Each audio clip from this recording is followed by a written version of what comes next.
আসসালামু আলাইকুম। একের মধ্যে অধিক সুবিধার কথা চিন্তা করে আমরা সকল ফ্রেন্ডরা মিলে ডিসাইড করলাম যে যেহেতু একটা খালি পুকুর পড়ে আছে, আমরা ওই পুকুরটাকে কাজে লাগাই, মাছ চাষ করি। যে ভাবনা সেই কাজ। আমরা সকলে চলে গেলাম মাছের পোনা কেনার জন্য। আমরা দুর্গাপুর গোমতী নদীর পাশে, ওইখানে নাকি মাছের ভালো পোনা পাওয়া যায়, ওইখানে চলে গেলাম। তো ওইখানে যাওয়ার পর আমরা একটা ফিশারির মধ্যে গেলাম, যে ওই ফিশারিতে মাছ কী মাছের পোনা আছে। তো যাই হোক, ওইখানে যাইয়া আলহামদুলিল্লাহ ওইখানে যাইয়া ওই লোকগুলোর সাথে কথা বললে ভালো লাগলো।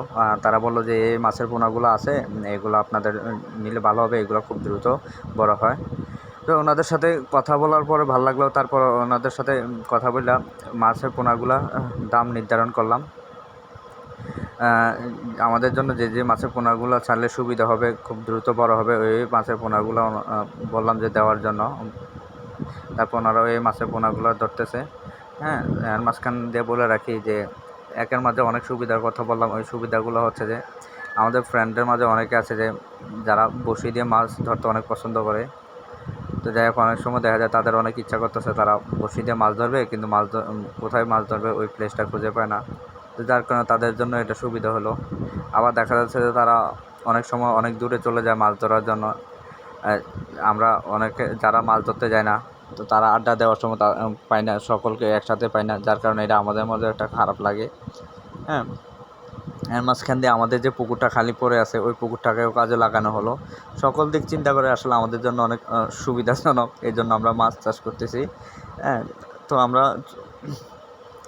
যে মাছগুলো বলতেছি, ওনারা এই মাছগুলো পরিমাণ মতো ধরে আমাদের জন্য দেওয়ার জন্য প্রসেসিং করতেছে।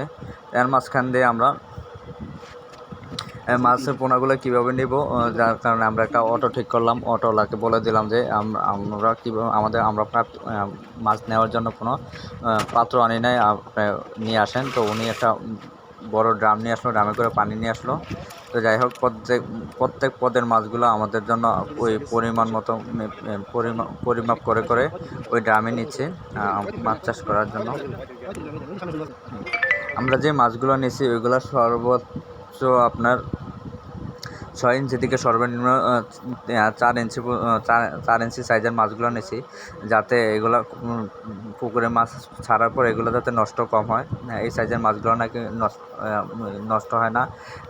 তো যাই হোক, আমরা নিয়ে আসলাম মাছগুলো। তারপর আমরা এক এক করে সবগুলো মাছ পুকুরে ছাড়তেছি। হ্যাঁ, যাই হোক, আপনারা সকলে ভালো থাকবেন, আমাদের জন্য দোয়া করবেন, আমরাও যাতে ভালো থাকতে পারি। এবং কি আপনারা সকলের দীর্ঘায়ু কামনা করে আসসালামু আলাইকুম। সকলের জন্য শুভকামনা রইল।